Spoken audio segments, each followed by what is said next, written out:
Hey y'all, I'm Melissa Guerra. I am the kitchen wrangler and our recipe today is dulce de leche made from absolute scratch. And we're also going to be making some alfajores, which is a gorgeous butter cookie that we filled with that dulce de leche. So good. But if you want to hear more of my very favorite recipes from here in South Texas, you have to hit that subscribe button. Y'all have to follow me and I will share all of my recipes from here at the ranch with you.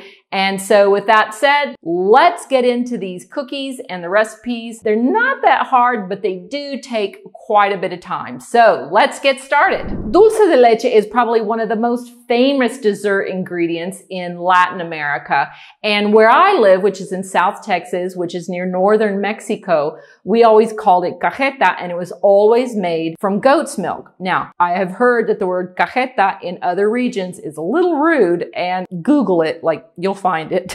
But that's what we call it here locally. Most of the rest of the world calls it dulce de leche, which just means a milk candy. It doesn't have that many ingredients. All it has is milk and sugar and baking soda. Now, I'm going to make it home style and I'm going to use goat's milk, which you can find in most supermarkets in the milk section. It's usually there in the supermarket, but if you can't find it, you can absolutely use cow's milk, but don't substitute any other like plant-based milks because it's not going to work. It just doesn't have the qualities needed to make a good candy. So the first thing we need for our dulce de leche is we need a really good cooking pot, and I have a really heavy enameled cast iron pot that is perfect, but you need to make sure that your cooking pot is just not a little bit, quite a bit larger than the amount of milk you're going to be using. We're going to use 1 quart of milk, but my cooking pot is a 4-quart cooking pot,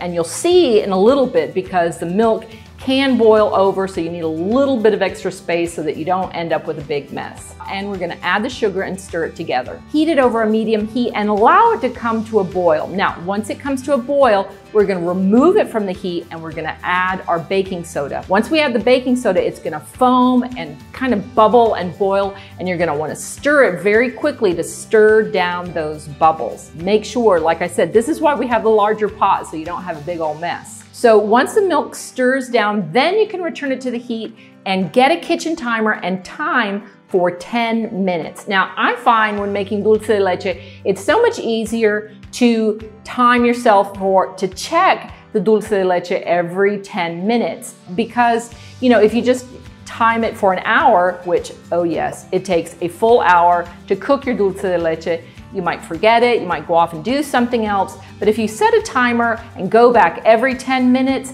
then there will be no possibility of it burning or overcooking, or you won't have any problems with it. Now, when you get to like the 20 or 30 minute mark, you'll notice that you don't need to stir it as much. You're not afraid of it burning. Nonetheless, don't walk away from it. You need to stay nearby, but you don't have to keep stirring and stirring it. It's much more important to constantly stir it in the beginning 30 minutes rather than towards the end. As the dulce de leche starts cooking, you're gonna notice that it changes color because the milk, the sugar in the milk and the sugar that you added are going to start to caramelize. In the beginning, you'll look at it and you'll think, wow, that really looks like condensed milk. And it's because it is. This is how condensed milk is made. And that's why you see so many recipes online for making dulce de leche out of condensed milk, because it saves you about 30 minutes of cooking time to get it to the first kind of stage of dulce de leche. Now, once you get past that 30-minute mark, you'll notice that the dulce de leche gets thicker and it gets browner and it starts really looking like a caramel. After about 60 minutes of cooking, you should get to around the temperature of 225 degrees Fahrenheit.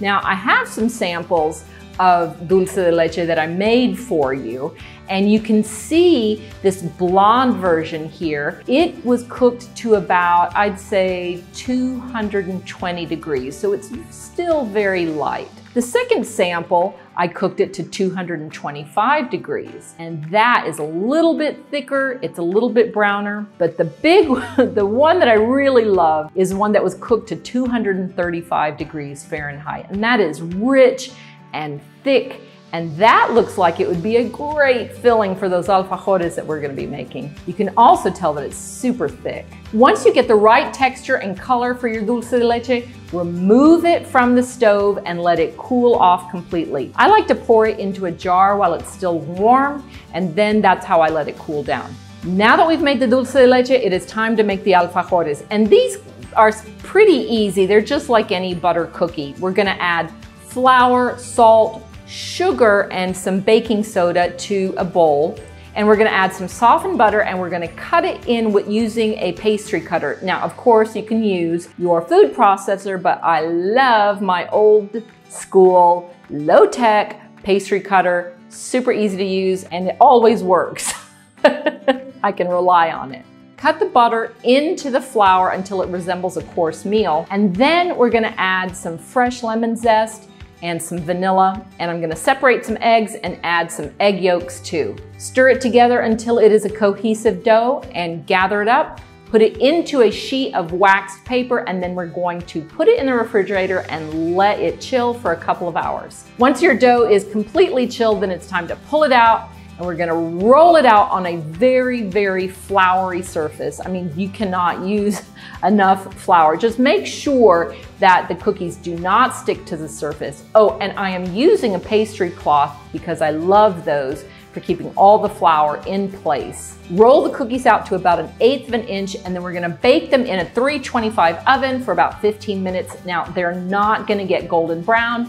They're gonna get just very slightly ivory in color, and they're very delicate, and they are perfect for those little sandwich cookies that we're gonna be making. So now it's time to put them both together. Let's put that dulce de leche together with the alfajores. Just add a teaspoon underneath one of the cookies and then put another cookie right on top of it so that the top of the cookie is on the outside. Does that make sense? Just put the cookies together and you'll see what I'm talking about. And that is it for making your dulce de leche with alfajores. I told you they weren't all that difficult to make, but it did take a long time, but you know they're worth it, right? You know they're worth it. They're so good. Everything homemade is always extra good. Now, you know, if you have any recipe requests or questions, you can message me at help@kitchenwrangler.com, or you can message me through YouTube, through Twitter, through TikTok. Where else? Oh yeah, Facebook and Instagram. You know I'm always online, and I'm always so happy to hear from y'all. It is an honor and a privilege to share all of these great Texas recipes with you. I'm Melissa Guerra, I am the Kitchen Wrangler, and I'm looking forward to seeing you here at the ranch again soon. Bye now.